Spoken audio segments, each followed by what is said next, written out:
ہے کہ کیا یہ مسئلہ صحیح ہے کہ اگر کوئی بالغ انسان نماز میں قہقہہ لگا دے تو نماز کے ساتھ ساتھ وضو بھی ٹوٹ جاتا ہے؟ تو جی بالکل ایسا ہی مسئلہ ہے۔ نبی کریم صلی اللہ علیہ وسلم ایک مرتبہ نماز ادا فرما رہے تھے تو ایک ایسے صحابی جن کی آنکھیں بینائی بہت کمزور تھی وہ تشریف لائے، تو وہ اس وقت کنویں کے ارد گرد منڈیر نہیں تھی، تو وہ اچانک کنویں میں گر گئے۔ تو جو پیچھے کھڑے ہوئے تھے نوجوان صحابہ تھے، وہ ایسے نظر پڑ گئی تو کسی کی ہنسی بلند ہو گئی، جو ایک غیر اختیاری امر ہوتا ہے۔ جیسے ہمارے سامنے بھی کسی کو ایک دم ٹھوکر لگ جائے تو بعض اوقات غیر اختیاری طور پہ ہنسی نکل جاتی ہے۔ جب نبی کریم صلی اللہ علیہ وسلم نماز سے فارغ ہوئے تو آپ نے ارشاد فرمایا کہ جو یہ ہنسا تھا وہ دوبارہ وضو کرے اور نماز ادا کرے۔ اس سے فقہ حنفی میں یہ مسئلہ ہے، فقہائے احناف نے مسئلہ نکالا کہ اگر کوئی عاقل ہے، بالغ ہے، جاگ رہا ہے، رکوع و سجود والی نماز میں ہے، اگر وہ قہقہہ لگا دے، قہقہہ کا مطلب اتنی آواز سے ہنسنا کہ 3 4 5 ادھر اور 3 4 5 ادھر افراد سن لیں، اگر اتنے دور نہ جائے صرف پڑوسی سنے اپنی تک رہے تو اس کو دہک کہتے ہیں، اور اگر بالکل ہونٹ خالی ہلے اور اس میں مزید آواز تک نہ نکلی اس کو تبسم کہتے ہیں۔ تبسم اور دہک میں حکم علیحدہ ہوتا ہے۔ قہقہہ سے نماز بھی ٹوٹ جاتی ہے اور وضو بھی ختم ہو جاتا ہے۔ حالانکہ یہ عقل نہیں کہتی کہ قہقہہ کوئی ناپاک چیز تو نہیں ہے، لیکن میرے آقا صلی اللہ علیہ وسلم نے چونکہ حکم دے دیا تو خلاف معقول بس یہ حکم ہے، اس کو امر تعبدی کہتے ہیں کہ میرے آقا نے فرمایا تو بس ہم اس کو مانیں گے کہ حالت نماز۔ اس کا مطلب یہ ہوا کیونکہ اس نماز کی ایک کنڈیشن تھی خاص، عاقل بالغ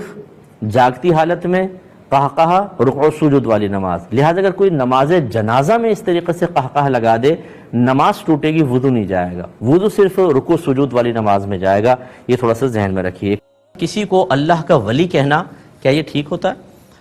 دیکھیں مسئلہ یہ ہے کہ بعض اوقات تو جیسے پچھلے زمانے کے اعتبار سے بعض اولیاء اللہ تعالیٰ کے حکم سے اپنی ولایت کا اعلان کرتے تھے تو ان کو تو ولی کہنے میں کوئی مسئلہ ہی نہیں ہے، لیکن موجودہ دور کے اعتبار سے چونکہ ولایت ایک وہبی شے ہے، کسبی نہیں ہے، یعنی اللہ کی عطا سے حاصل ہوتی ہے، ہم اپنی ذاتی محنت سے حاصل نہیں کر سکتے ہیں۔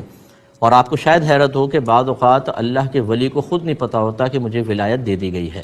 ولایت آ جانے کے بعد یا کسی کو ولایت حاصل ہو جانے کے بعد کوئی ایسا نہیں ہوتا کہ وہ عام لوگوں سے بالکل جدا گانا ہو جائے، وہ نارمل ہی رہتا ہے۔ تو لہٰذا اب ہمیں کیا پتا کہ یہ جو سامنے شخص ہے کہ واقعی اللہ نے اس کو ولایت عطا کی ہے یا نہیں کی، لہٰذا جب ہمیں کنفرم نہیں ہے تو یقینی طور پہ کہنا کہ یہ اللہ کا ولی ہے یہ مناسب نہیں ہوگا۔ ہاں یہ الگ بات ہے کہ وہ نیک ہیں، پرہیزگار ہیں، متقی ہیں، صاحب علم ہیں، اعلانیہ گناہ نہیں کرتے، باشرہ ہیں اور اچھے اعمال کرتے ہیں، تو آپ اور میں یہ کہہ سکتے ہیں کہ میرا حسن ظن ہے کہ یہ اللہ کے ولی ہیں۔ یعنی یقینی اعتبار سے کسی پر ولایت کا حکم لگانا، ولی ہونے کا حکم لگانا، یہ جب تک آپ اس امر پہ مطلع خود نہیں ہوں گے یہ صحیح نہیں ہوتا ہے، کیونکہ یہ غیبی امور ہیں اور غیبی امور پر یقینی خبر دینا یہ یا تو اللہ تعالیٰ دے گا یا اس کے وحی سے اس کے نبی بتا سکتے ہیں، باقی کوئی کیسے بتا سکتا ہے؟ ہاں حسن ظن قائم کرتے ہوئے۔ اچھا اب ایک ہے کہ میں کہوں بھئی یہ تو اللہ کا ولی ہے، لیکن میرے ذہن میں ایسا ہے کہ میں کنفرم نہیں کہہ رہا ہوں، میرا حسن ظن کہہ رہا ہے، تو یہ اس کی بھی گنجائش نکل سکتی ہے کہ اصل میں ذہن میں یہ چیز ہونی چاہیے، لیکن سامنے عوام ہوتی ہے، جب ایک اپنے پیر کو اللہ کا ولی کہتا ہے تو دوسرا سمجھتا ہے کہ اس کو ولی کہا یقینی طور پہ میں بھی کہوں، وہ بھی کہتا ہے، اور اس طریقے سے یہ مناسب نہیں ہوتا کہ بغیر اطلاع کے کوئی غیبی حکم کسی کے اوپر لگانا یہ مناسب نہیں ہوگا۔ لیکن اگر کوئی کہتا ہے حسن ظن قائم کر کے اور ذہن میں یہی ہے کہ میں یقینی طور پہ تو نہیں جانتا ہوں، میرا حسن ظن کہتا ہے اس کے ظاہری اعمال، ظاہری حلیے کو دیکھ کر کہ یہ اللہ کا ولی ہوگا، دوست ہوگا، تو اس کی گنجائش نکل سکتی ہے۔ کہ کیا مرے ہوئے شخص کی سالگرہ پر اس کی تصویر اپنے اسٹیٹس پر لگا کر یوں لکھ دینا ہیپی برتھ ڈے اللہ تجھے خوش رکھے؟ تو یہ کہتے ہیں برسی پہ تو سمجھ میں آتا ہے، لیکن یہ سالگرہ منانا مرے ہوئے آدمی کی یہ سمجھ میں نہیں آتا، کیا حکم شرع ہوگا؟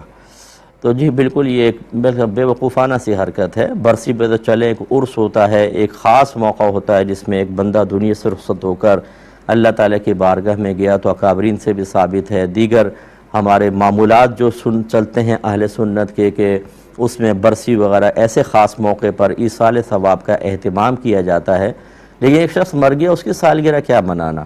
لیکن اس کا جو میں عرض کرتا ہوں لوگ برا مان جاتے ہیں، اصل میں قرآن حدیث سے ہٹ کر ہمیں کسی بھی راستے پہ لگا دو، ہم تیار ہیں، کسی بھی کام میں لگا دو، ہم تیار ہیں اس کے لیے۔ اللہ کی نہیں سنیں گے، رسول کی نہیں سنیں گے، قرآن کی نہیں سنیں گے، حدیث کی نہیں سنیں گے، اس میں ہمیں کوفت ہوتی ہے، اس پابندی پر ہماری طبیعت گھبراتی ہے،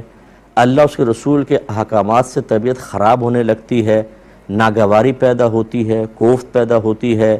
ہم بور جلدی ہو جاتے ہیں، کچھ دن کرتے ہیں پھر بھول بھال جاتے ہیں۔ آپ فضولیات میں لگا دیں آپ ہمیں،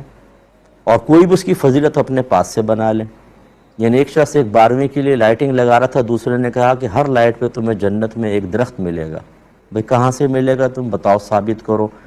تو یہ کوئی ترغیب کا طریقہ ہوتا ہے؟ تو یہ اس طرح کے لوگ جو ہیں، مطلب ہمارے بہت سارے مسلمان بھائی بہن ان چیزوں کے پیچھے لگ جائیں گے، کیونکہ آسان سی باتیں، جہاں شریعت کی بات آئے گی وہاں تنگی محسوس ہوتی ہے۔ اللہ رسول کے لیے تنگی کون برداشت کرے؟ دنیا کے لیے کر لیں گے، بیوی کے لیے، ماں کے لیے، بچوں، والد کے لیے، بچوں کے لیے، دوستوں کے لیے، اپنے کاروبار کے لیے، اپنی صحت کے لیے، کام کاج کے لیے 50 ناگوار چیز قبول کر لیں گے،